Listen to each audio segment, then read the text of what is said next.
11ویں پارے کی ابتدا ہے۔ ارشاد فرمایا یعتذرون الیکم، تم سے بہانے بنائیں گے، اذا رجعتم الیہم، اے مسلمانوں جب تم ان کی طرف پلٹ کر جاؤ گے تو یہ منافقین تمہارے سامنے بہانے بنائیں گے۔ ابھی مسلمان مدینہ منورہ پہنچے نہیں، راستے میں انہیں بتا دیا گیا اور جواب بھی سکھایا گیا۔ قل، تم کہو، لا تعتذروا، تم بہانے نہ بناؤ، لن نؤمن لکم، ہم ہرگز تمہاری کسی بات پر یقین نہ کریں گے۔ قد نبأنا اللہ من اخبارکم، بے شک اللہ نے ہمیں تمہاری خبروں کے بارے میں خبردار کر دیا، اللہ نے تمہاری خبریں ہمیں دے دیں۔ وَسَيَرَى اللَّهُ عَمَلَكُمْ وَرَسُولُهُ، پھر وہ سامنے اظہار کریں گے غلطی ہو گئی، اب ہم ایسا نہیں کریں گے۔ تو فرمایا اور ان قریب اللہ اور اس کے رسول تمہارے کام دیکھیں گے۔ ثم تردون الى عالم الغیب والشہادہ، پھر تم کل بروز قیامت عالم الغیب والشہادہ رب العالمین کی بارگاہ میں لوٹائے جاؤ گے۔ فَيُنَبِّئُكُمْ بِمَا كُنْتُمْ تَعْمَلُونَ، تو وہ تمہیں خبر کر دے گا جو تم کام کیا کرتے تھے۔ سَيَحْلِفُونَ بِاللَّهِ لَكُمْ، ان قریب وہ اللہ کی جھوٹی قسمیں کھائیں گے تمہارے سامنے۔ اِذَا انقلبتم الیہم، اے مسلمانوں جب تم پلٹ کر ان کے پاس جاؤ گے، یعنی یہ پہلے بتا دیا گیا کہ ان کی قسموں کا بھی تم اعتبار نہ کرنا۔ لِتُعْرِضُوا عَنْهُمْ، یہ قسمیں اس لیے کھائیں گے تاکہ تم ان کے خیال میں نہ پڑو، وہ تمہاری توجہ ہٹانے کے لیے کہ تاکہ تم ان کے پیچھے نہ پڑو، اس لیے وہ جھوٹی قسمیں کھائیں گے۔ فَأَعْرِضُوا عَنْهُمْ، تو اے مسلمانوں تم ان کا خیال چھوڑو، ان کا نفاق ظاہر ہو چکا، تو اب تمہیں ان کے پیچھے پڑنے کی کوئی حاجت بھی نہیں ہے، انہیں چھوڑ دو۔ کوئی آدمی سمجھنا چاہے تو انسان سمجھائے، لیکن کوئی جاننے کے باوجود جہالت کرے تو اسے سمجھانے سے قرآن نے منع کیا۔ وَأَعْرِضْ عَنِ الْجَاهِلِينَ، اور جاہلوں سے اعراض کرو، جاہلوں کا جواب نہ دو۔ تو جتنے بھائی اور جتنی بہنیں سن رہی ہیں ان سے گزارش ہے کہ کوئی مرزا غلام قادیانی کو نبی ماننے والا ہو اور جھوٹی نبوت کا دعوے دار ہو، کوئی صحابہ کا بے ادب گستاخ ہو، کوئی رسول اللہ کا بے ادب گستاخ ہو، تو اگر وہ سمجھنا چاہتا ہے تو آپ بجائے خود سمجھانے کے اسے کیسٹ دیجئے، سی ڈی دیجئے، کتاب دیجئے کہ جو کتاب میں لکھا ہے جو سی ڈی میں ہے اس طریقے سے آپ سمجھا نہیں سکیں گے۔ اور اگر کوئی ایسا ہے کہ وہ کہتا ہے مجھے سی ڈی سننی نہیں ہے، کتاب دیکھنی نہیں ہے، اس کا مطلب یہ ہوا کہ وہ سمجھنا نہیں چاہتا، لڑنا چاہتا ہے، تو اس سے بحث کرنا فضول ہے اور غیر عالم کو منع بھی ہے، حرام ہے۔ وَأَعْرِضْ عَنِ الْجَاهِلِينَ، اور جاہلوں کو جواب نہ دو، لہذا اس چیز کی احتیاط کرنی چاہیے۔ فَأَعْرِضُوا عَنْهُمْ، تو تم ان سے اعراض کرو، تم ان کا خیال چھوڑو۔ اِنَّهُمْ رِجْسٌ، یہ تو بالکل پلید ہے، ناپاک ہیں۔ رجسن گندگی کو، گوبر کو کہتے ہیں۔ تو ذرا دیکھیں قرآن نے منافقین کے لیے کیسا لفظ ارشاد فرمایا۔ لوگ کہتے ہیں جی قرآن میں تو نرمی ہی کا ذکر ہے، سب سے نرم بات کرنی چاہیے۔ رجسن اگر لفظ کو آپ جانتے اور یہ عربی کی مہارت ہوتی تو اندازہ ہوتا یہ کیسا لفظ ہے۔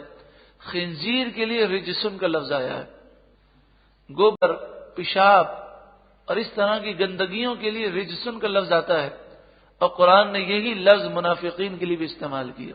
تو جتنے بد عقیدہ ہیں، بد مذہب ہیں، سارے رجسن ہیں۔ وَمَأْوَاهُمْ جَهَنَّمْ، ان کا ٹھکانہ جہنم ہے۔ جزاء بما كانوا یکسبون، جو وہ برے کام کرتے ہیں یہ اس کا بدلہ ہے۔ یحلفون لکم، وہ تمہارے سامنے جھوٹی قسمیں کھاتے ہیں، لترضوا عنہم، تاکہ تم ان سے راضی ہو جاؤ۔ وہ تمہیں بیوقوف بنانا چاہتے ہیں مسلمانوں، یہ تمہیں خوش کرنا چاہتے ہیں، اس لیے جھوٹی قسمیں کھاتے ہیں۔ فَإِن تَرْضَوْا عَنْهُمْ،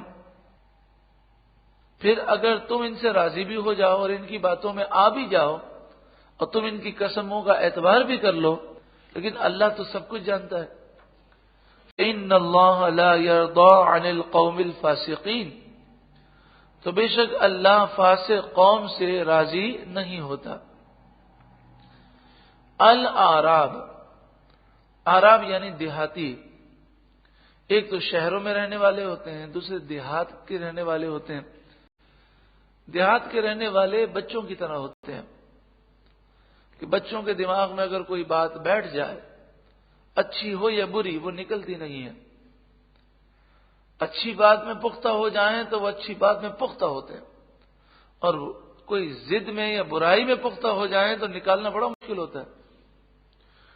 تو دیہات کے لوگ بڑے سادہ ہوتے ہیں، اگر وہ گمراہ ہو جائیں تو بڑے سخت گمراہ ہوتے ہیں، کوئی بات سننے کے لیے تیار نہیں ہوں گے، اور ہدایت یافتہ ہوں تو ان کے جیسا کوئی پکا ہدایت یافتہ بھی نہیں ہو سکتا۔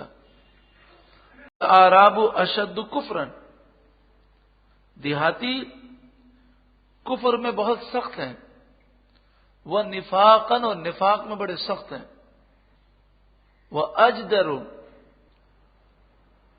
اور وہ زیادہ قابل ہیں اس بات کے، اللہ یعلم حدود ما انزل اللہ علی رسولہ، کہ وہ ان حدود کو نہ جانے جو اللہ نے اپنے رسول پر نازل فرمائے۔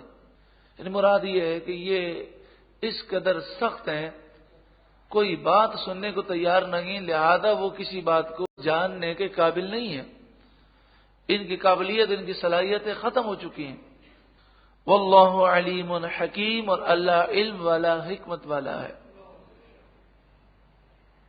ومن الاعراب، اور دیہاتیوں میں سے کچھ دیہاتی وہ ہیں، من یتخذ ما ينفق مغرما، کہ وہ منافق ہیں، وہ تمہیں خوش کرنے کے لیے اگر کچھ خرچ کرتے ہیں تو اسے جرمانہ سمجھ کر وہ خرچ کرتے ہیں، اللہ کی راہ میں نہیں دیتے، زکوٰۃ کو، صدقے کو وہ جرمانہ سمجھتے ہیں۔